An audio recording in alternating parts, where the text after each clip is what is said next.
Olá pessoal, vamos aqui começar nessa série, tá, do canal Desenvolvendo. O canal Desenvolvendo é um projeto da minha empresa, né, de Team Soluções Inteligentes, e esse projeto visa trazer mais aí desse conhecimento de programação de computadores, né, de criação de software para a comunidade em geral, certo? Então, vamos abordar vários assuntos relacionados a desenvolvimento de software, tá? Nesse vídeo agora, eu queria abordar alguns assuntos introdutórios que serão necessários para que se entendam os próximos vídeos, tá?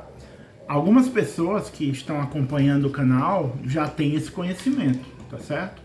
Nesse caso, esse vídeo não é necessário. Esse vídeo ele é direcionado para aquelas pessoas que têm zero ou pouco conhecimento em relação ao desenvolvimento de software. O que vamos falar aqui? Vamos falar primeiro o que é um programa de computador, tá? Para falar sobre o que é um programa de computador, a gente tem que entender primeiro o conceito do computador, né?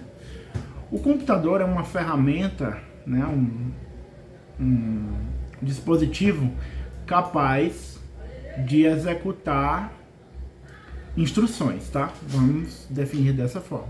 Ele é capaz de executar instruções. Você passa as instruções para o computador através de algo chamado programa de computador, certo? Esse programa, assim como os arquivos que a gente conhece, né, os arquivos de Word, Excel, LibreOffice, XML, TXT, um programa, ele pode ser visto como um arquivo, tá? Em um formato específico. Esse formato, ele contém as instruções que o computador vai ler, né, e vai seguir para executar seu funcionamento, né? Então, quando a gente fala em programa de computador, a gente imagina logo, se for num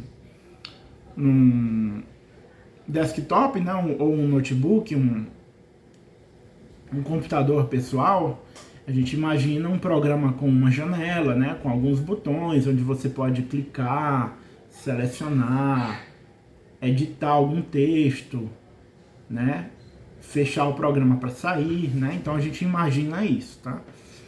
Mas esse tipo de programa de computador, ele é chamado de aplicação de usuário, tá? É um programa que interage com o usuário, certo? Esses programas do tipo aplicação, eles também existem no formato dos dispositivos móveis, os celulares e tablets, tá?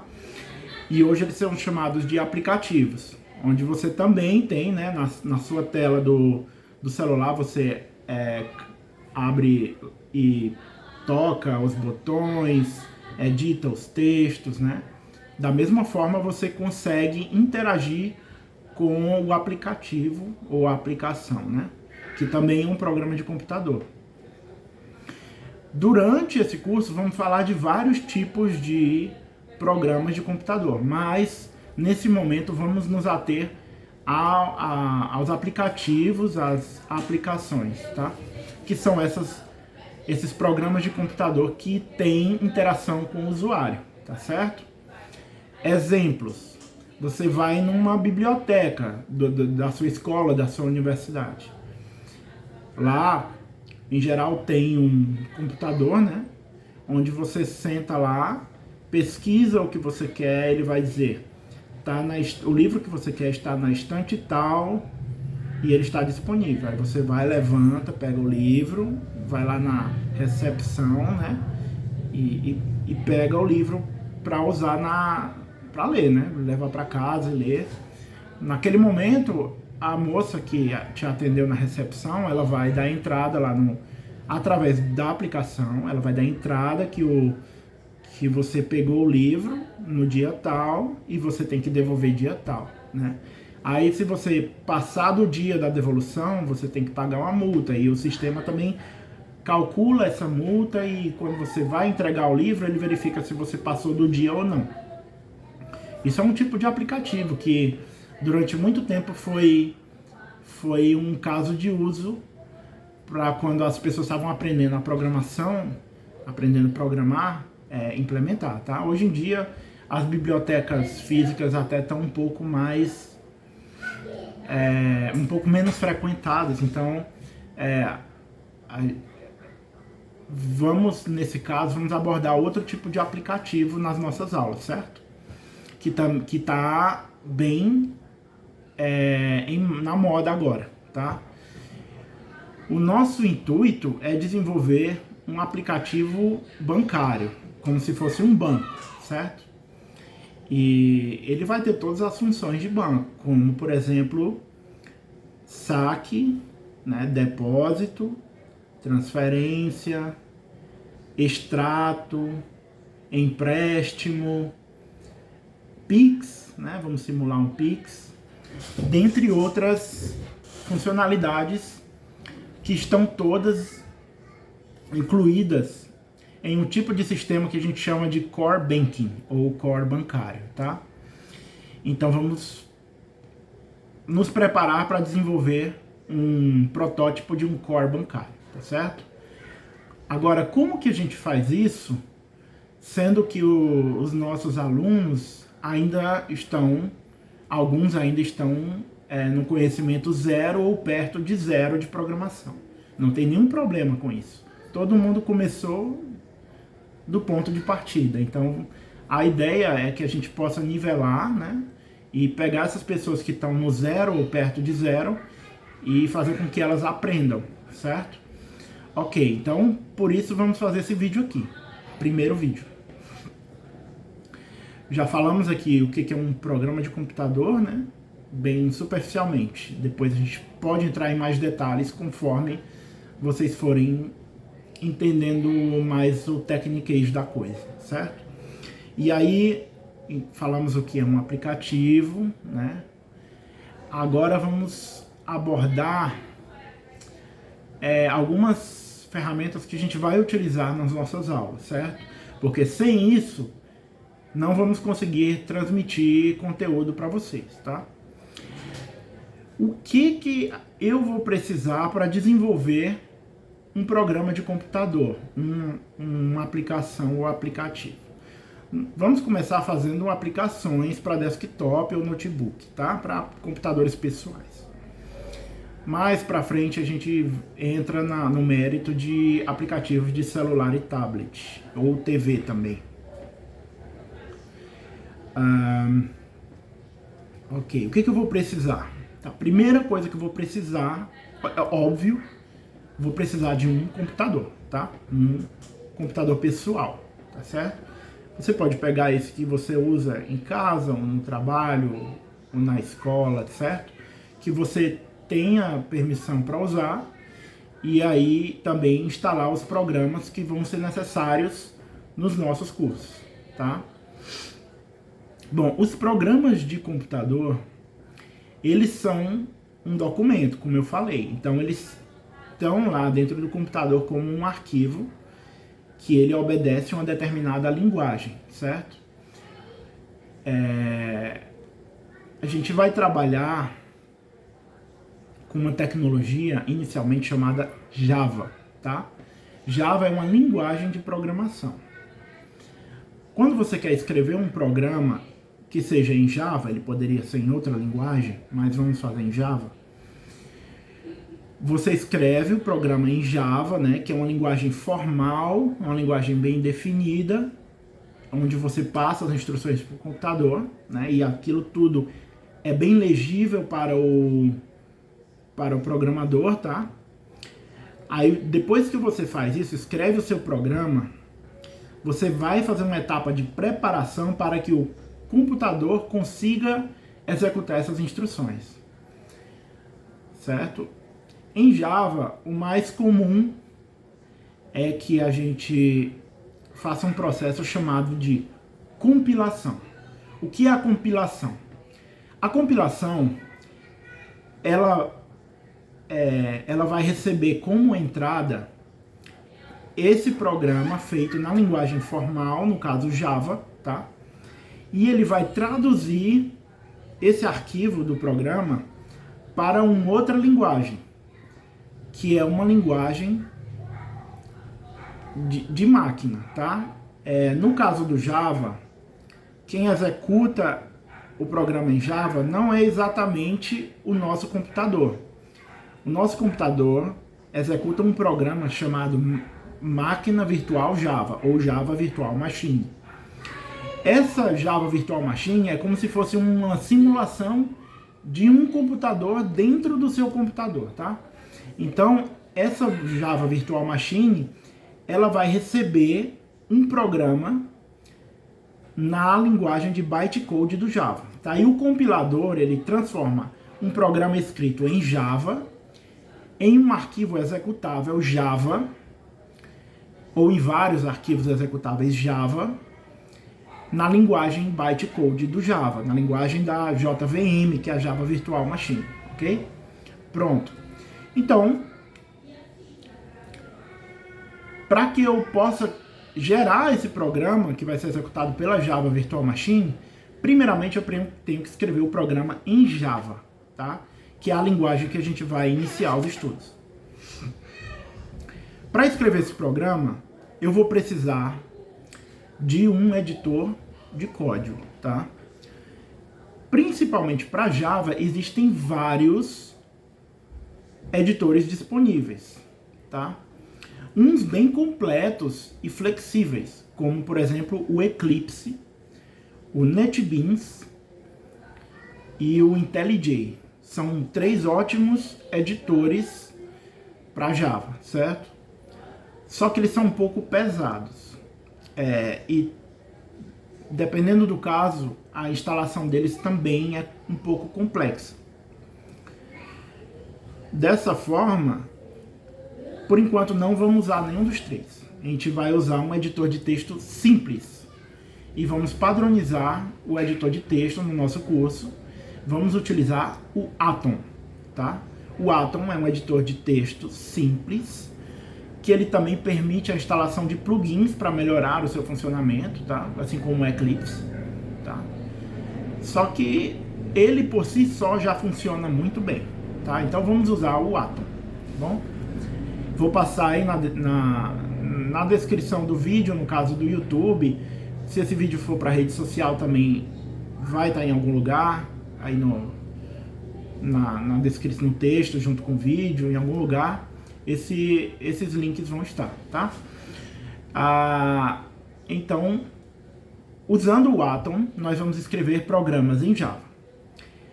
E aí a gente vai precisar de outra ferramenta que é pública também. Você consegue fazer o download gratuitamente, assim como o Atom. O Atom ele é open source, você consegue fazer o download e instalar, tá? Vamos instalar também a máquina virtual Java, ou seja, não só a máquina virtual, mas o ambiente de desenvolvimento Java, que possui o compilador Java, que é aquele programa que eu falei anteriormente, que converte a linguagem Java em um programa em bytecode da JVM, tá? Então, também vai estar nos links aqui relacionados a esse vídeo, os links para download do JDK, que é o Java Development Kit, tá? Que é o kit de desenvolvimento de Java. E vamos trabalhar nesses vídeos com Java na versão 11, tá? Quando eu comecei com Java, o Java estava na versão 1.2, tá? Aí teve Java 1.3, 1.4, 1.5, aí já parou de ser chamado Java 1.5, foi chamado de Java 5. Aí o Java 6, que era o Java 1.6, Java 8, que é o Java 1.8, certo? Agora ele está no Java 11, tá certo? E na verdade ainda tem mais Javas para frente, mas o que a gente vai usar agora é o Java 11, tá certo? Então, vamos precisar do editor Atom, tá? O editor de texto. Vamos precisar do ambiente de desenvolvimento Java, que é o JDK, tá? Tudo isso é gratuito e público, tá? O Java, existem vários fornecedores de ferramentas para Java, tá? Tem open source, tem o da Oracle e tem vários, certo? Java foi originalmente desenvolvido pela Sun, depois a Oracle comprou a Sun. Então na tecnologia a gente vê que essas coisas são bem dinâmicas, ok? Então, primeira tarefa que eu tenho para vocês, certo? É instalar esses dois elementos aí, tá? Na máquina onde vocês vão seguir as aulas, certo? Outra ferramenta que vocês vão precisar, ela se chama Git, tá? O que é o Git? O Git é um framework, né, um protocolo e um software, né, de armazenamento e versionamento de código, tá? Como a gente vai desenvolver, a gente vai escrever uma primeira versão de um software, depois a gente vai fazendo melhorias. Com o tempo, as pessoas foram vendo que precisava versionar o software, porque se caso um problema, um bug, né, como a gente chama os defeitos de software, tenha sido criado nessas últimas versões, você consegue fazer uma reversão, né, reverter ou investigar o que foi que causou o bug. Dessa forma, vamos usar o Git como ferramenta de versionamento. Existem outras, tá?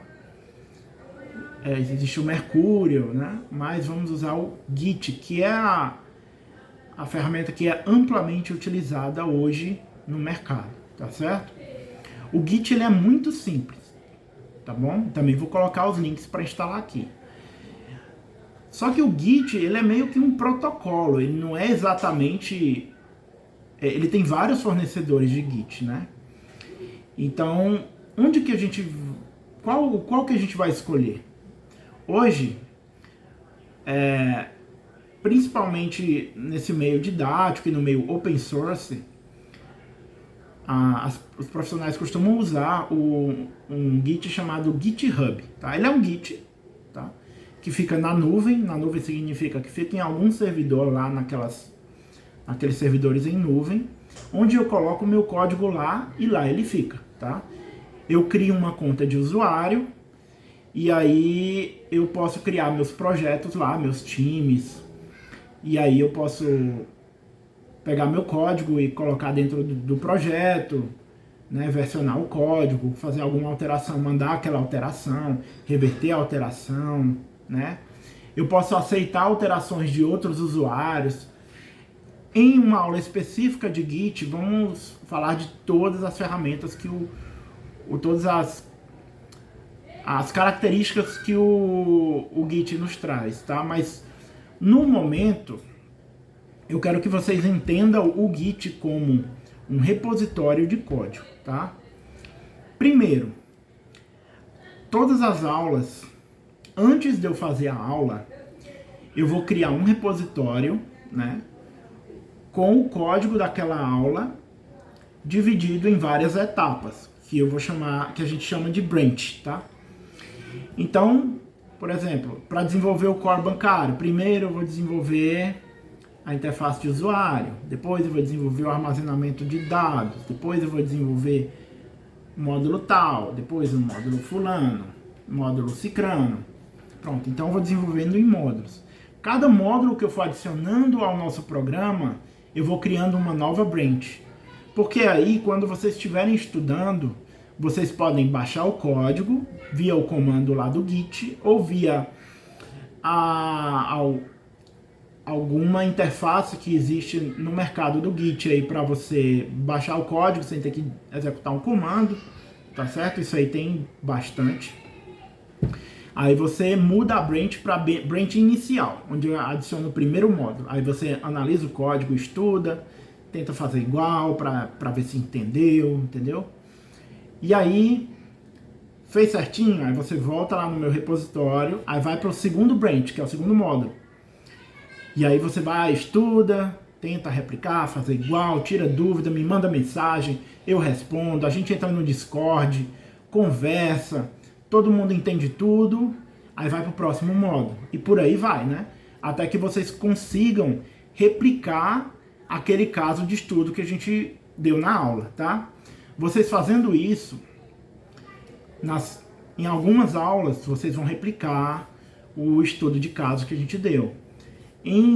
Nas aulas mais avançadas, eu já vou pedir que vocês desenvolvam o aplicativo sem o meu exemplo, tá? E com o tempo, vocês vão conseguir desenvolver do zero um aplicativo funcional que faz determinada coisa que vocês quiserem que faça, tá? Então é assim que vai funcionar o nosso curso. Então, vamos recapitular. Instalar o Atom, aliás, zero. Primeiro, estabelecer qual é a máquina que você vai usar para fazer o curso. Passo 1. Passo 2. Instalar o software necessário, que é o Atom, a JDK e o Git, tá? Se você tiver no Windows, vai ser o Git for Windows. E o JDK do Windows. Se você tiver no Linux, você vai usar o JDK no Linux. Todos esses softwares que eu mencionei aqui tem tanto para Windows quanto para Linux. E o nosso curso, ele não fixa o sistema operacional. Você pode usar qualquer um que você achar melhor, tá? Depois de instalado o software necessário, que eu mencionei, que é o Atom, JDK e o Git, você vai entrar no GitHub. Se você já tiver uma conta, não precisa fazer esse passo.